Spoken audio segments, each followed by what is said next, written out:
Bismillahirrahmanirrahim. Alhamdulillah wa syukurillah wassalatu wassalamu ala Rasulillah amma ba'd. Puji syukur kita haturkan kepada Allah Subhanahu wa taala yang telah memberikan kita banyak sekali nikmat, ya. Salah satu adalah nikmat sehat dan juga iman, sehingga pada hari ini kita masih dalam naungan Islam dan juga masih dapat melaksanakan ibadah-ibadah sebagai bentuk rasa syukur kita kepada Allah Subhanahu wa taala. Dan juga kita berharap agar senantiasa tercurahkan salawat dan salam kepada Nabi kita, Nabi Muhammad sallallahu alaihi wasallam, yang dengan luar biasa perjuangan beliau sehingga pada hari ini kita dapat tetap berislam, beriman, berihsan dengan rasa aman dan damai, khususnya di Indonesia, dan juga tentang bagaimana beliau masih memikirkan kita umatnya meskipun sudah di akhir-akhir hayatnya.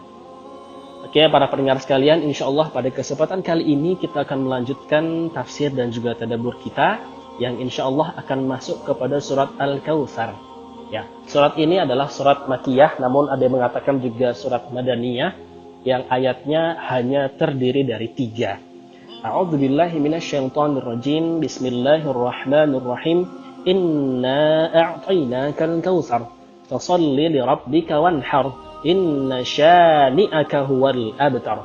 Inna, ya di sini kita penggal sedikit, makna inna dalam bahasa Arab sebenarnya adalah sungguh, takkid, penguatan. Inna ditambah dengan na satu lagi yang menggambarkan tentang tokoh atau subjeknya. Subjek ini nahnu kembalinya, kembali kepada nahnu yang artinya adalah kami. Dalam konteks ini maksudnya adalah Allah menyebutkan dirinya bersama dengan para malaikat-malaikat yang luar biasa banyak dan kuat-kuat itu sebagai satu bagian, bukan dalam posisi ketuhanan namun dalam segi kekuasaan, menggambarkan betapa hebat dan agungnya Allah beserta para pengawal-pengawal ataupun prajurit-prajurit lah bahasanya, ya, para malaikatnya. Inna a'tainaka, sungguh kami telah, a'ta yu'ti artinya memberi, ya. Kami tadi ka kembali kepada anta, yaitu Nabi Muhammad SAW. Sesungguhnya kami a'tainaka, telah kami berikan kepada engkau, ka, wahai Muhammad SAW, Al-Kautsar. Al-Kautsar sebagaimana kita sudah baca mungkin di beberapa redaksi terjemahan, ia berarti kebaikan yang banyak, al-khairul katsiru, ya, baik kebaikan yang banyak. Ini senada dengan apa yang disampaikan oleh Ibnu Abbas tentang makna dari Al-Kautsar. Namun dalam sumber yang lain dikatakan Al-Kautsar adalah nama daripada sungai ataupun telaga Nabi Muhammad SAW.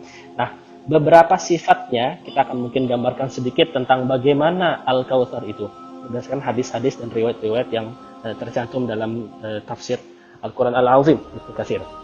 Oke, yang pertama adalah warnanya. Ya, warnanya asyaddu bayadan, sangat putih daripada minal laban, daripada susu. Itu yang pertama. Wa ahla minal asal, lebih manis daripada madu. Wa hafatahu, ya, dua tepinya adalah kusur lu'lu', ya, kusur istana lu'lu' yang terbuat dari kristal ataupun mutiara, dan juga yakut, al-yakut itu adalah mutiara ataupun mutiara, ya. Selanjutnya adalah turabuhu al-misk, tanahnya atau pasirnya di sekitarnya itu harumnya adalah harum misk, ya. Bagi para pendengar sekalian yang terbiasa dengan dunia perwangi-wangian, ini tidak akan asing dengan istilah minyak kasturi, ya. Minyak kasturi salah satu aroma yang paling nikmat yang ada di dalam dunia perwangian.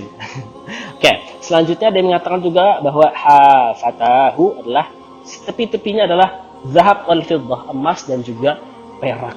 Nah, ini adalah sedikit gambaran, ya, sedikit gambaran. Diriwayatkan dari Imam Ahmad bahwa Anas bin Malik pernah berkata, Rasulullah SAW itu pernah tertidur sejenak di antara para sahabat. Kemudian tiba-tiba Rasulullah itu bangkit, mengangkat kepalanya, bangun sembari tersenyum. Sahabat yang melihatnya pun keheranan lalu bertanya, wahai Rasulullah, mengapa engkau tersenyum?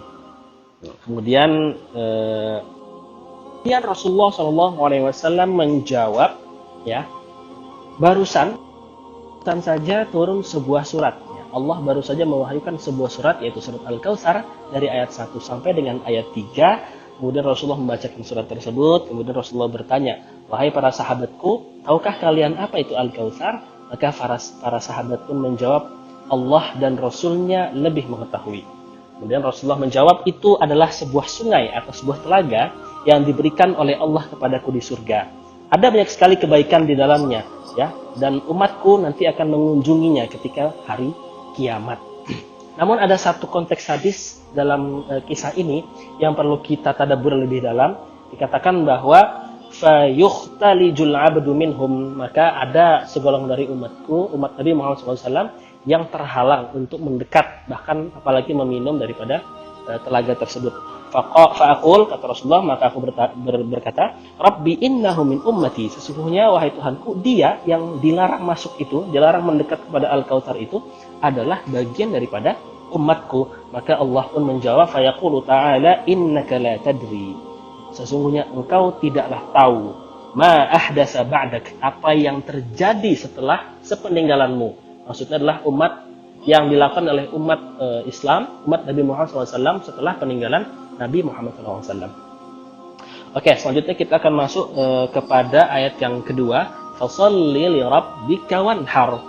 Fasalli, maka salatlah engkau, maka beribadahlah engkau, li rabbika, untuk Tuhanmu, semata-mata hanya untuk Allah Subhanahu wa taala, wanhar, dan juga berkurbanlah. Nah, maksudnya di sini adalah kama a'tainakal khairal katsira fid dunya wal akhirah, sebagaimana telah kami berikan kepada engkau wahai Muhammad banyak sekali kebahagiaan, banyak sekali kebaikan yang diberikan di dunia dan juga di akhirat. Fa akhlis li rabbika, maka ikhlaskanlah segala ibadah kita, salataka, salat engkau wahai Nabi Muhammad SAW, li rabbika, kepada Allah, ya. Baik itu salat al-maktubah, salat yang wajib, yang tertulis, yaitu 5 salat wajib, dan juga an-nafilah, yaitu salat-salat yang sunnah, wa nahraka, dan juga sembelihanmu. Karena di zaman itu banyak sekali para kafir Quraisy, tokoh-tokohnya, begitu juga dengan pengikut-pengikutnya yang menyembelih hewan kurban, tapi untuk disembahkan atau disajikan atau dipersembahkan kepada Tuhan-Tuhan buatan mereka, itu para patung-patung yang ada di sekitaran Ka'bah. Fa'buduhu, maka beribadahlahu kepada Allah Ta'ala wahdah, semata, la syarikalah, yang tidak ada saingannya. Kemudian kita masuk kepada ayat yang ketiga, inna syani'aka huwal abtar. Inna syani'aka huwal abtar. Inna, tadi kita sudah bahas, sesungguhnya syani'aka, syani'un. Makna syani'un di sini ada beberapa versi. Yang pertama mengatakan adalah orang yang membenci, yang kedua adalah orang yang mengganggu Nabi Muhammad SAW, ada juga orang yang mengganggu, ya, orang membenci, mengganggu, dan lain sebagainya. Itu masuk dalam kategori syani', atau bahkan musuh, adu, musuh. Syani'aka, inna syani'aka huwal abtar, maka merekalah, yaitu para musuh-musuh, para orang-orang yang membenci Nabi Muhammad SAW, yang al-abtar, yang terputus dari apa? Terputus daripada rahmat Allah Subhanahu wa taala. Ini dekat sekali kisahnya, konteksnya dengan ketika Bani Hashim dan juga Bani Muthalib diblokade oleh kafir Quraisy, ya, terkunci, terisolasi di daerah sendiri, bahkan melarang suku-suku lain untuk membantu Bani Hashim dan Bani Muthalib karena Nabi Muhammad SAW yang mengganggu eksistensi para kafir Quraisy. Nah, dijelaskan juga bahwa maksud dari syani'aka di sini, musuh di sini, dalam sebuah hadis disebutkan, menurut Ibnu Abbas, menurut Mujahid, dan lain sebagainya, bahwa ayat ini, ayat yang ketiga ini, menceritakan atau dikhususkan kepada namanya adalah Al-As bin Wa'il. Al-As bin, salah satu tokoh yang ada dalam kafir Quraisy. Atau di sumber yang lain mengatakan bahwa surat ini atau ayat ini dikhususkan kepada Uqbah bin Abi Mu'id. Ada juga yang mengatakan dikhususkan kepada Abi Lahab, ya, paman Nabi Muhammad SAW sendiri. Namun secara umum ini ditujukan kepada seluruh kafir Quraisy yang mengganggu, yang membenci, kemudian yang tidak mengindahkan hubungan dengan Nabi Muhammad SAW. Nah, demikianlah tadabbur tafsir, ya, khususnya tafsir ataupun penjabaran makna-makna yang terdapat dalam surah Al-Kautsar. Namun ada satu pembahasan yang kami pikir penting untuk direnungkan lebih dalam, yaitu tentang hadis tadi. Ada umat Nabi Muhammad SAW yang terhalang untuk mendekat kepada telaga Al-Kautsar atau sungai Al-Kautsar. Ini harusnya menjadi sebuah refleksi bagi kita. Janganlah sampai nanti ternyata kitalah orang itu, kitalah golongan itu, golongan-golongan yang tidak dapat dekat, tidak dapat mendekat, tidak dapat meminum dari telaga Al-Kautsar. Padahal di sebuah hadis juga dikatakan bahwa barang siapa yang minum daripada telaga Al-Kautsar, meminum airnya, maka dia tidak akan merasa haus, tidak akan pernah merasa haus selama-lamanya. Nah, sebagaimana kita ketahui bahwa nanti ketika hari kiamat ada sebuah fase di mana setiap manusia sejengkal di atas kepalanya ada matahari yang sangat panas dan terik. Nah, dikatakan bahwa telaga Al-Kautsar inilah nanti yang akan menyebabkan umat Nabi Muhammad SAW tidaklah merasa haus maupun tidaklah merasa gerah. Tentulah kita berharap mudah-mudahan kita tidak menjadi golongan orang-orang yang terhalang daripada telaga Al-Kautsar ini.